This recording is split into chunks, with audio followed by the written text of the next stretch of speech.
Abra sua Bíblia, 1 Coríntios capítulo 15, dando continuação aos ensinamentos da Palavra de Deus.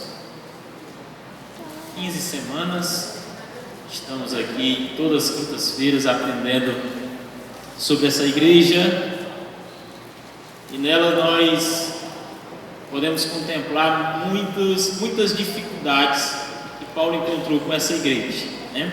O tema de hoje é ressurreição dos mortos, onde Paulo dá aqui uma grande explicação, uma profunda explicação sobre esta doutrina.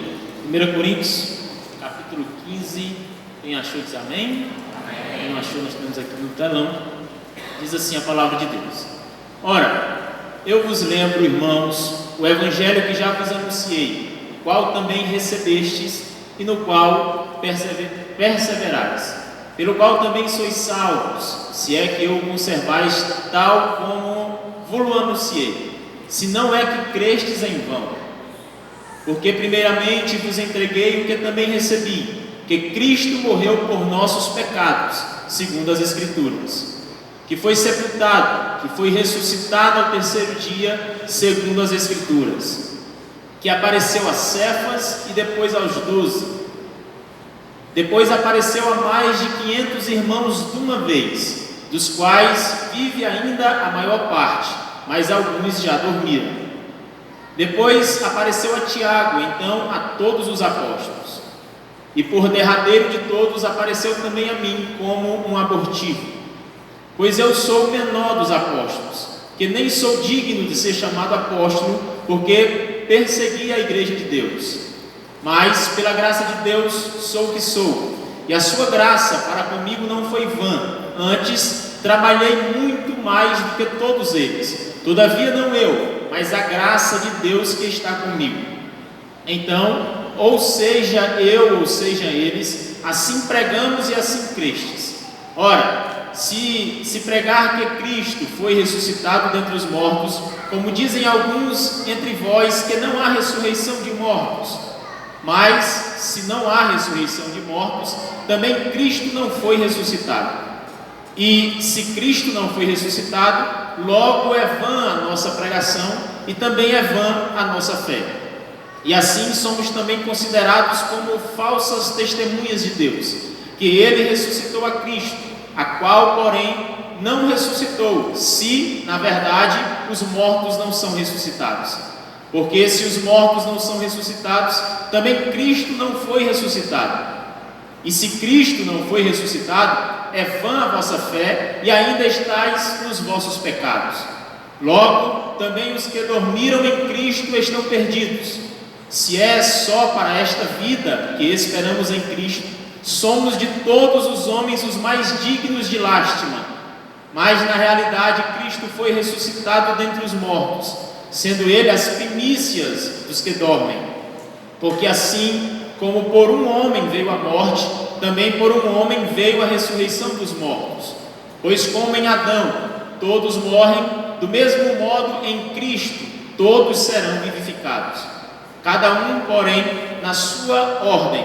Cristo as primícias, depois os que são de Cristo na sua vinda. Então virá o fim, quando Ele entregar o reino a Deus o Pai, quando houver destruído todo o domínio, e toda autoridade e todo o poder. Pois é necessário que Ele reine até que haja posto todos os inimigos debaixo de seus pés. Ora, o último inimigo a ser destruído é a morte. Pois se lê: todas as coisas sujeitou debaixo de seus pés. Mas, quando diz todas as coisas lhe estão sujeitas, claro está que se excentua aquele que lhe sujeitou todas as coisas. E quando todas as coisas lhes estiverem sujeitas, então também o próprio Filho se sujeitará àquele que todas as coisas lhe sujeitou, para que Deus seja tudo em todos. De outra maneira, que farão os que se batizam pelos mortos? Se absolutamente os mortos não ressuscitam, por que então se batizam por eles? E porque nos expomos também nós a perigos a toda hora? Eu vos declaro, irmãos, pela glória que de vós tenho em Cristo Jesus nosso Senhor, que morro todos os dias. Se como homem combati em Éfeso com as feras, que me aproveita isso, se os mortos não são ressuscitados? Comamos e bebamos, porque amanhã morreremos. Não vos enganeis, as más companhias corrompem os bons costumes. Acordai para a justiça e não pequeis mais, porque alguns ainda não têm conhecimento de Deus. Digo para a vergonha vossa. Mas alguém dirá: como ressuscitam os mortos? E com que qualidade de corpo vem? Insensato, o que tu semeias não é vivificado, se primeiro não morrer. E quando semeias, não semeias o corpo que há de nascer, mas o simples grão, como o de trigo ou o de outra qualquer semente. Mas Deus lhe dá um corpo como lhe aprouve, e a cada uma das sementes um corpo próprio. Nem toda carne é uma mesma carne, mas uma é a carne dos homens, outra a carne dos animais, outra a das aves e outra a dos peixes. Também há corpos celestes e corpos terrestres, mas uma é a glória dos celestes e outra a dos terrestres. Uma é a glória do sol, outra a glória da lua e outra a glória das estrelas, porque uma estrela difere em glória de outra estrela. Assim também é a ressurreição. É ressuscitado em incorrupção. Semeia-se em ignominia e ressuscitado em glória. Semeia-se em fraqueza, é ressuscitado em poder. Semeia-se corpo animal, é ressuscitado corpo espiritual. Se há corpo animal, há também corpo espiritual. Assim também está escrito: o primeiro homem, Adão, tornou-se alma vivente. O último Adão, espírito vivificante. Mas não é primeiro o espiritual, senão o animal, depois o espiritual. O primeiro homem, sendo da terra, é terreno, o segundo homem é do céu. Qual o terreno, tais também os terrenos, e qual o celestial, tais também os celestiais. E assim como trouxemos a imagem do terreno, traremos também a imagem do celestial. Mas digo isto, irmãos, que carne e sangue não podem herdar o reino de Deus, nem a corrupção herdar a incorrupção. Eis aqui vos digo um mistério: nem todos dormiremos, mas todos seremos transformados. Num momento, num abrir e fechar de olhos, ao som da última trombeta, porque a trombeta soará e os mortos serão ressuscitados incorruptíveis, e nós seremos transformados. Porque é necessário que isto que é corruptível se revista da incorruptibilidade, e que isto que é mortal se revista da imortalidade. Mas, quando isto que é corruptível se revestir da incorruptibilidade, e isto que é mortal se revestir da imortalidade, então se cumprirá a palavra que está escrito: tragada foi a morte na vitória. Onde está a morte, a tua vitória? Onde está a morte, o teu aguilhão? O aguilhão da morte é o pecado, e a força do pecado é a lei. Mas graça a Deus que nos dá a vitória por nosso Senhor Jesus Cristo. Portanto, meus amados irmãos, sede firmes e constantes, sempre abundantes na obra do Senhor, sabendo que o vosso trabalho não é vão no Senhor. Quantos podem glorificar a Deus? Aleluia. Feche seus olhos em nome de Jesus. Ore comigo. Maravilhoso Deus e eterno Pai, nós te damos graças pelo teu amor e pela rica oportunidade que o Senhor nos dá de estarmos aqui reunidos para adorarmos a Ti e aprendermos mais da Tua palavra, Senhor. Pai, abre o nosso entendimento, Senhor Deus, e ministra aos nossos corações. Eis-me aqui, Senhor Deus, como apenas, meu Deus, um instrumento nas Tuas mãos, que o Senhor possa falar, é o que eu te peço em nome de Jesus. Amém e graças a Deus. Queridos irmãos, nós podemos entender que a igreja de Corinto era uma igreja que estava situada em um lugar próximo de Atenas e que recebia uma cultura extremamente grega. Nós vemos que, e estudamos essas 15 semanas, e eu acredito que a igreja pode falar muito bem sobre essa igreja desde já, pastor Tiago já falou algumas vezes no púlpito que nós escolhemos um caminho não tão popular do que está se pregando. E eu dou graças a Deus por isso, que a igreja da cidade não está caminhando como a maré está mandando que nós caminhemos, mas nós estamos caminhando contra a maré, em assuntos da qual não são mais populares nos nossos dias, mas são eficazes para entendermos a doutrina, os ensinamentos da poderosa palavra de Deus. Nós entendemos que nós só podemos ser fortes, nós só podemos ser constantes se nós estivermos ligados na palavra do Senhor. Não são apenas movimentos ou momentos com Deus que vai nos fortalecer, que vai nos fazer estar de pé diante das adversidades, mas o que vai fazer com que a gente esteja de pé é o ensinamento e o conhecimento da palavra do Senhor. Infelizmente nós, nos nossos louvores, nas músicas que são cantadas em muitas igrejas, se fala até em conhecer Jesus, mas o fato é que poucos são aqueles que verdadeiramente querem conhecer Jesus. Poucos são aqueles que realmente podem responder ao serem perguntados: quem é o teu Deus? Quem é o teu Cristo? A quem verdadeiramente você serve? Muitos ficam apáticos quanto a esta pergunta e às vezes podem até gaguejar quando se é perguntado sobre isso. Quem é teu Deus? A quem verdadeiramente você serve? Mas eu dou graças a Deus que essa igreja tem sido ensinada a palavra do Senhor Jesus, e eu acredito que todos podem responder aqui quem é o seu Deus, quem é o Deus que você serve verdadeiramente.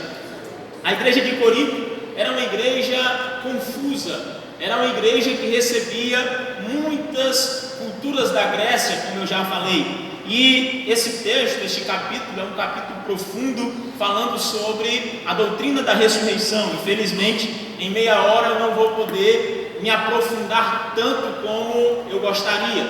Mas nós vemos aqui que Paulo, ele pega pelo menos 3 pontos, sobre a ressurreição. Primeiro, que os coríntios, eles não acreditavam na ressurreição de Cristo, na ressurreição do corpo. Nós vemos que os gregos, eles achavam isso uma loucura, eles não gostavam nem de ouvir falar sobre a ressurreição.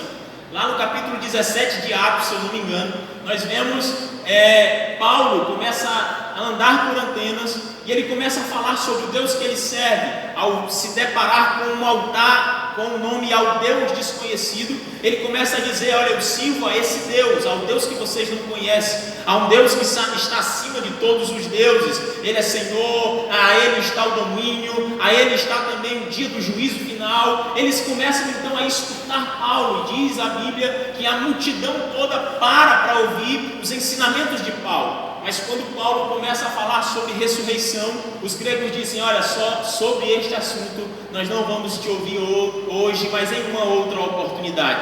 E começam então a zombar de Paulo por causa da ressurreição, e Paulo não tem a oportunidade de falar sobre o Cristo ressurreto. E essa doutrina, esses ensinamentos tinham entrado dentro da igreja de Corinto. Muitos estavam perguntando sobre a ressurreição e dizendo: não existe esse negócio de ressurreição. Então Paulo começa a advertir os crentes daquela igreja e a falar sobre a ressurreição. E o primeiro ponto é do capítulo 1 ao versículo 11. Paulo primeiro fala sobre a ressurreição como um fato histórico. Ele diz: verdadeiramente Cristo ressuscitou. Por quê? Nós podemos provar cientificamente? Não. Cientificamente não tem como provar, porque cientificamente é colocar em um laboratório para que todos os dias pudesse se refutar e ver que Cristo ressuscitou. Mas é um fator histórico, ou seja, jurídico. Cristo ressuscitou. Por quê? Diz Paulo: Cristo ressuscitou primeiro porque Ele morreu, Ele foi sepultado. Olha a ênfase que Paulo começa a dar. Cristo morreu. Ele morreu nas mãos dos romanos. Não foi porque Judas o entregou. Cristo morreu não porque Pedro negou, Cristo morreu não porque os discípulos ficaram amedrontados no Getsemane. Cristo morreu pelos nossos pecados. Cristo não morreu porque Pilatos lavou as mãos, não foi por causa da corrupção romana, não. Cristo morreu por causa dos nossos pecados. Eu já vi muitas pessoas, ao assistirem os filmes de Jesus, e começam a se irar contra Roma, se iram contra Pilatos, diz que camarada covarde, que camarada horrível, olha, esse cara, se eu pegasse esse cara, né, tem até um vídeo de uma peça de Jesus que uma pessoa estava assistindo com um capacete na mão, e ele se levanta, entra no palco para bater no romano que está, né, matando Jesus. As pessoas odeiam os romanos que estão fazendo mal a Jesus. As pessoas odeiam Pilatos por não ter uma decisão, né, firme e forte para soltar Jesus, mesmo vendo que ele era inocente. Mas nós precisamos odiar os nossos pecados. Nós não precisamos odiar Pilatos ou odiar os romanos, porque Cristo morreu por causa dos nossos pecados. Foi por causa do teu pecado, foi por causa da tua ofensa que Jesus Cristo morreu. Louvado seja o nome do Senhor. E é por isso, irmãos, que hoje nós podemos glorificar o nome de Deus e ter nojo do pecado. Não tem como um cristão ter um conhecimento desse e continuar uma vida de pecado. Porque se acontece de alguém se levantar contra um romano, ou alguém que está fazendo um personagem de romano, nós temos que se levantar contra o nosso pecado. Nós temos que dizer basta para o pecado. Olha, eu pequei até aqui, mas eu encontrei Cristo e Cristo me encontrou. Antes de eu encontrá-lo, antes de eu desejá-lo, antes de eu amá-lo, Ele me encontrou. Aleluia. Ele foi lá onde eu estava, nas trevas, no lamaçal do pecado. Ele me lavou com o seu sangue precioso, e hoje eu estou firmado na rocha, que é o Senhor Jesus Cristo, que é a palavra de Deus. Louvado seja o nome do Senhor Jesus. Nós aprendemos, irmãos, através de Paulo, que a ressurreição é um fato histórico. Cristo verdadeiramente ressuscitou. Mas por que? Existem testemunhas. Cristo ressuscitou. Depois, no versículo 6 diz: foi visto por mais de 500 irmãos de uma só vez, dos quais a maioria sobrevive até agora, porém alguns já dormem. Quando Paulo estava escrevendo esta carta aos Coríntios, ele estava dizendo: olha, ele foi visto por 500 irmãos, que ainda estão vivos nos nossos dias. Se vocês quiserem ir até eles, vocês podem ir perguntar. Ou seja, não foi uma ilusão, não foi alguém que viu uma visagem, uma visão de Cristo, não. 500 irmãos viram de uma só vez. Depois dos 500, ele foi visto por Tiago, irmão do Senhor. Mais tarde, por todos os apóstolos, glória a Deus, e ao final de todos, foi visto também por mim, como por um nascido fora de tempo.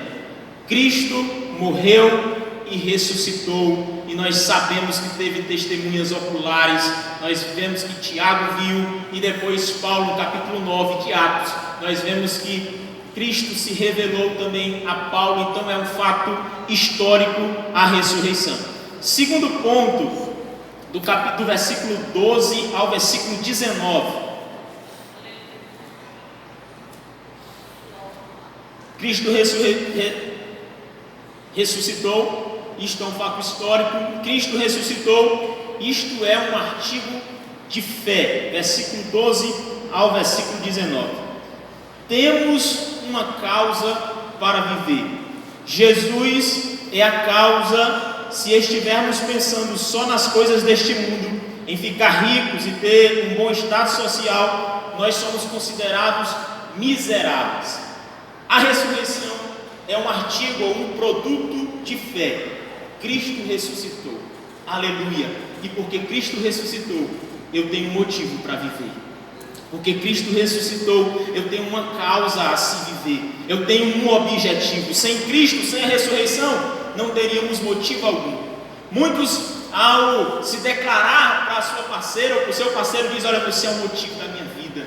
Você é a razão do meu viver, eu vivo por você, mas o verdadeiro cristão, ele vive porque Jesus Cristo vive. Ele está vivo hoje, ele está aqui com um sorriso no rosto, mesmo tudo dando errado, mesmo não tendo dinheiro no bolso, mesmo tendo os boletos vencidos e não ter com que pagar, nós podemos sorrir e nos alegrar. Cristo ressuscitou ao terceiro dia, ele morreu e nós temos esta fé e esta viva esperança. Jesus Cristo está vivo, irmãos, amém? Amém. Aleluia! Muitos estão por aí buscando uma felicidade, uma alegria, conforme o mundo diz que é alegria. A alegria do mundo é uma alegria passageira. A alegria do mundo, a felicidade do mundo se baseia em ter alguma coisa, em se ter um objeto, em se ter um automóvel, em se ter um imóvel, mas a alegria do cristão não é moldada conforme o mundo. Romanos capítulo 12, versículo 2, aleluia, Paulo nos adverte a transformarmos a nossa mente, não se amoldar, não se conformar com o que o mundo dita, com o que o mundo doutrina. Nós nos conformamos com a vontade de Deus, que é boa, perfeita e agradável. Aleluia, e nós ficamos felizes e nos alegramos e temos muitos motivos para isso, porque o nosso Senhor, o nosso Deus, o poderoso Jesus Cristo ressuscitou. Aquele, aleluia, das religiões por aí, o budismo é baseado no ensinamento de Buda, alguém que morreu e o seu sepulcro está lá, e está anotado que ele morreu. Nós vemos o islamismo e o líder deles morreu, mas o nosso líder, o nosso Jesus Cristo, ele morreu. E se a gente tiver a oportunidade de ir até Israel e de ir até a sua sepultura, lá está escrito, ele morreu, mas ele ressuscitou, ele não está ali. Aleluia, e isso é a nossa fé, isso é a nossa alegria, e é isso que nos move todos os dias a ficarmos de pé. Esse é o motivo do cristianismo. Aleluia, nós não vivemos, irmãos, como eu disse no começo, o número de evangélicos tem crescido de uma maneira que tem abismado muita gente. O número é muito grande. Os evangélicos no Brasil, muitos estão dizendo, vamos tomar tudo, vamos colocar um presidente da república, para colocar um prefeito. Então olha, estão crescendo demais. Isso não é somente no Brasil, isso é no mundo inteiro. O número de evangélicos tem crescido, mas infelizmente, junto com o número de evangélicos que tem crescido também uma falsa doutrina no nosso meio, falsos ensinamentos, um falso evangelho tem se levantado, que é dito: pare de sofrer, venha para a igreja. Você vem para a igreja, acabaram-se os seus problemas, né? Os produtos Tabajara, né? Quem é desse tempo, acabou os problemas. Vem, acabou-se tudo. Você quer que os seus problemas se acabem? Pronto, venha para a igreja. Mas nós sabemos, irmãos, que isso não é uma doutrina bíblica. Nós sabemos que existe sofrimento no nosso presente tempo, na nossa presente época, e esse é o verdadeiro evangelho. Nós vamos passar por sofrimentos, nós vamos passar por perseguições, nós vamos passar por tristeza, mas nós não vamos nos abater, porque Cristo nosso Senhor está conosco. Nós não vamos abater porque Ele ressuscitou e Ele prometeu que não nos deixaria órfãos, ou seja, Ele não nos deixaria sozinhos. Nós não estamos só. Eu quero dizer para você que chegou aqui: ei, você não está só. Você talvez não tenha motivo para viver na terra, mas eu trago motivo para você viver. Jesus Cristo está do teu lado, segurando nas tuas mãos, porque Ele está vivo. E Ele disse: ei, eu enviarei um outro Consolador, o Espírito Santo. Ele está aqui essa noite, eu creio. Ele segura nas tuas mãos nos momentos de adversidade, e por mais que você passe pelo vale da sombra da morte, Ele vai estar contigo lá nesses momentos também. Aleluia, é promessa, irmãos, e é isso que precisa, aleluia, reger a nossa vida. É isso que precisa fortalecer o nosso espírito. Todos os dias nós precisamos acordar e dizer: Cristo está vivo, e é por isso que eu estou de pé para viver mais um dia. Cristo está vivo, e é Ele o combustível que me fortalece para aqueles milagres que Ele pode fazer na minha vida. Aleluia. Os médicos, os cientistas podem até aprovarem ou dizerem algo, mas Jesus Cristo está aí para dizer: ei, eu sou o Senhor dos senhores. Ele é o dono da vida. É Ele quem um certo dia chegou no sepulcro de Lázaro Quando todos diziam não tem mais solução, não tem como mais ressuscitar, já é o quarto dia. A irmã de Lázaro disse: Senhor, não abre esse sepulcro, porque já fede, não tem mais solução nenhuma, acabou. É isso porque muitas das vezes nós podemos dizer: acabou, não tem mais jeito. Mas Jesus Cristo, Ele chega na hora certa e no momento certo. Por mais que a gente ache que Ele atrasou, por mais que a gente ache que está demorado demais, por que o meu milagre não acontece, por que a promessa não chega, Ele só chega no tempo e no momento certo, para dizer: ei, tirem a pedra, Lázaro saia para fora, existe ressurreição, porque Ele é a primícia dos que já dormem, aleluia, Ele é a primícia da ressurreição, e se Ele ressuscitou, nós vamos ressuscitar com Ele. Glória a Deus. A ressurreição, em terceiro lugar, a ressurreição é uma gloriosa esperança, do versículo 20 ao versículo 57. Os coríntios estavam dando ouvidos a quem não deveria dar. Este capítulo começa Paulo dizendo: acreditem no evangelho que eu levei a vocês. Acreditem na palavra que eu levei a vocês. O evangelho é único, é verdadeiro, é esse. Mas as más companhias corrompem os bons costumes. Não acreditem nesses que estão trazendo uma falsa doutrina, um falso ensinamento. Nós vemos que a ressurreição tem um conteúdo histórico no passado, para o nosso presente é um artigo de fé, e para o nosso futuro, ele é uma gloriosa esperança. Nosso último endereço não vai ser o cemitério Parque da Paz. Nosso último endereço não vai ser o Bom Jardim. Nosso último endereço está cravado, irmãos. É o céu.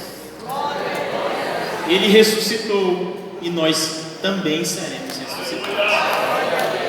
Aleluia! A morte apenas uma sombra passageira. A morte, ela não pode mais nos amedrontar, não.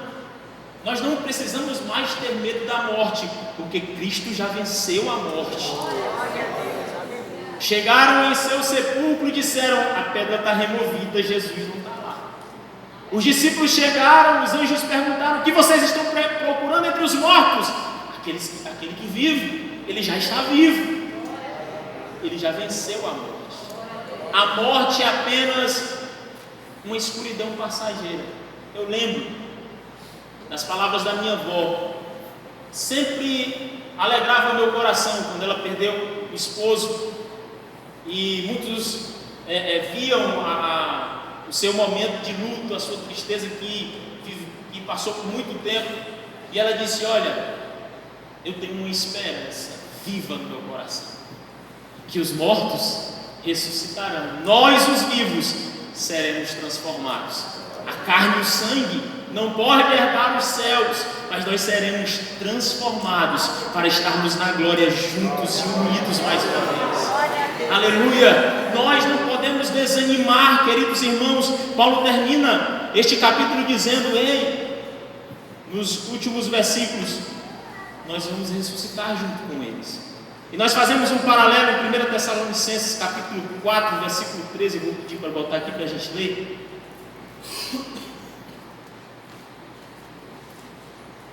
Os versos e as palavras que ele ensina aos coríntios, ele também ensinou aos Tessalonicenses.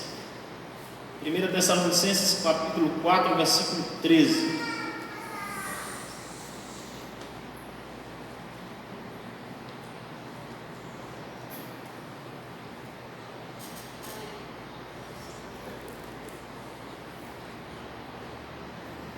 Não queremos, porém, irmãos, que sejais ignorantes acerca dos que já dormem, para que não vos entristeçais como os outros que não têm esperança.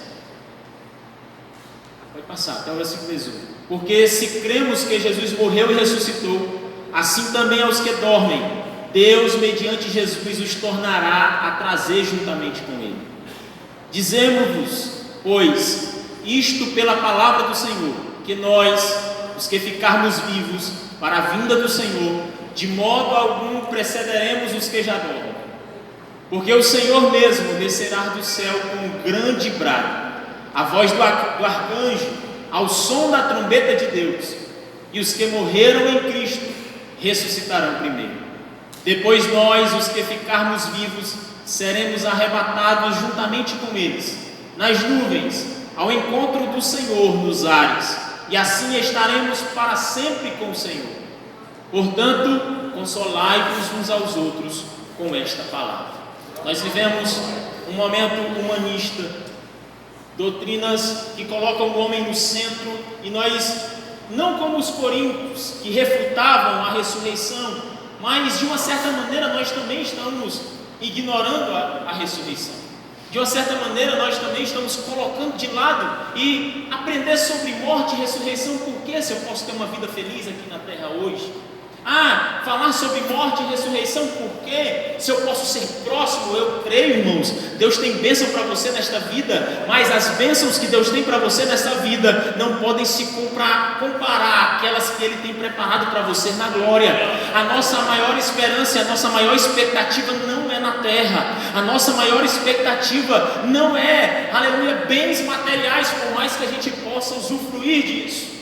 Nós vemos muitas pessoas vazias, o mundo está vazio de pessoas que estão cheias de dinheiro, de pessoas que estão cheias financeiramente falando, e essa doutrina tem entrado dentro da igreja. Pessoas estão buscando um bem para si próprio, vivem para estarem e serem felizes conforme o mundo diz que é a felicidade, mas Cristo tem uma felicidade que não dá para se comparar. Aleluia, Ele te trouxe aqui, Ele te salvou, não foi para você viver uma vida medíocre, esperando somente nessa terra, uma vida maldizente, esperando apenas bens materiais. Deus tem uma bênção sobrenatural para derramar sobre a tua vida. Aleluia, o céu da qual nos aguarda, irmãos, não dá para se comparar em uma vida boa e segura aqui na terra. Deus tem segurança para você, Deus tem benefícios para você, Deus tem coisas maravilhosas, mas a nossa maior expectativa precisa ser o céu. O anjo vai tocar a trombeta daqui a pouco.